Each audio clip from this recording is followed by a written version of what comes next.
వైద్య సదుపాయాలపై సీఎం చంద్రబాబు కీలక నిర్ణయం తీసుకున్నారు. వైద్య సదుపాయాలు మెరుగుపరచడం, ఆరోగ్య బీమాలో మార్పులు, కొత్త వైద్య కళాశాలలు, ఉచితంగా వైద్య పరీక్షలు, యోగా, నేచురోపతి అభివృద్ధి లాంటి అంశాల్లో తీసుకోవాల్సిన చర్యలపై సీఎం చంద్రబాబు సమీక్షించారు. అధికారులకు కీలక సూచనలు చేశారు. పేదలపై భారం తగ్గేలా ప్రతి మండలంలో జనరిక్ ఔషధాల స్టోర్ను ఏర్పాటు చేయాలని ఆదేశించారు. జన ఔషధి స్టోర్లు పెట్టేందుకు బీసీ కార్పొరేషన్ నుంచి పెద్ద ఎత్తున వచ్చిన దరఖాస్తులను పరిశీలించి తక్షణమే వాటిని అనుమతులు ఇవ్వాలన్నారు. దీంతో పేదలకు తక్కువ ధరకే మెడిసిన్స్ లభించడమే కాకుండా బీసీ యువతకు విస్తృతంగా ఉపాధి లభించేందుకు మార్గం సుగమమైనట్లయింది. ఎన్టీఆర్ వైద్య సేవ కింద 25 లక్షల వరకు వైద్య బీమా అందించే అంశంపైన సమీక్షలో చర్చించారు. ప్రస్తుతం ఉన్న విధానం ద్వారా 1.43 కోట్ల కుటుంబాలకు మాత్రమే లబ్ధి కలుగుతుండగా దీనిని 1.63 కోట్ల కుటుంబాలకు వర్తించేలా మార్పులు చేయాలని ముఖ్యమంత్రి అధికారులకు సూచించారు. ఇది అమలైతే 5 కోట్ల మందికి ప్రయోజనం కలుగుతుందని అధికారులు తెలిపారు. ప్రతి నియోజకవర్గంలో 100 పడకల ఆసుపత్రి నిర్మించేలా కార్యాచరణ ప్రణాళిక అమలు చేయాలని అధికారులకు ముఖ్యమంత్రి సూచించారు. మార్కాపురం, మదనపల్లి, పులివెందుల, ఆదోనిలోని నిర్మిస్తున్న మెడికల్ కాలేజీల పురోగతిపైన చర్చించారు.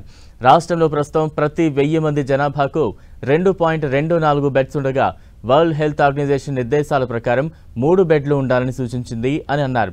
దీని ప్రకారం రాష్ట్రంలో మరో 12,756 పడకలు అందుబాటులోకి తేవాల్సి ఉందని, దీనిపై సమగ్ర అధ్యయనం చేయాలని ముఖ్యమంత్రి అధికారులకు సూచించారు.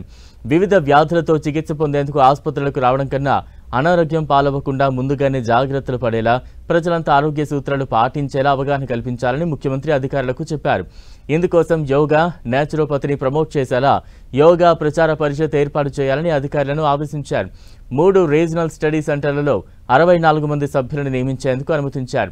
అమరావతి పరిధిలో నేచురోపతి యూనివర్సిటీ ఏర్పాటుకు యాక్షన్ ప్లాన్ సిద్ధం చేయాలని ముఖ్యమంత్రి చెప్పారు. రాష్ట్రంలో ప్రతి ఒక్కరి హెల్త్ ప్రొఫైల్ రూపొందించే క్రమంలో తలపెట్టిన ఉచిత వైద్య పరీక్షల పైలట్ ప్రాజెక్టును కుప్పం నియోజకవర్గంలో 45 రోజుల్లోగా పూర్తి చేయాలని సీఎం అధికారులను ఆదేశించారు. ఆరోగ్య రథంతో ప్రతి పల్లెల్లోనూ మొబైల్ వైద్య సేవలు అందించాలని సూచించారు. 108 వాహనాలు, సిబ్బందికి యూనిఫామ్ అమలు చేయాలని నిర్దేశించారు. మరోవైపు ఎన్టీఆర్ బేబీ కిట్స్ పథకాన్ని అమలు చేసేందుకు అధికారులు తీసుకొచ్చిన పలు రకాల కిట్స్ను ముఖ్యమంత్రి పరిశీలించారు. బేబీ కిట్స్ పథకం త్వరలోనే అమలు చేసేలా చర్యలు తీసుకోవాలని ఆదేశించారు. Perkins India, LV Prasad eye institute భాగస్వామ్యంతో అమరావతిలో మోడల్ ఇన్క్లూజివ్ సిటీ ఏర్పాటుకు ముందుకొచ్చాయి. దీనిపై ఆ సంస్థల ప్రతినిధులు ముఖ్యమంత్రిని కలిసి ప్రజెంటేషన్ ఇచ్చారు. ఐక్యరాజ్య సమితి సుస్థిరాభివృద్ధి లక్ష్యాలకు అనుగుణంగా సమగ్ర విద్య, సమాన హక్కులు, అందరికీ అందుబాటులో మౌలిక వస్తువులను సృష్టించడమే ప్రధాన లక్ష్యంగా పనిచేస్తామని చెప్పారు. దీనిపై స్పందించిన ముఖ్యమంత్రి సమగ్ర కార్యాచరణ ప్రణాళికతో రావాలని సూచించారు.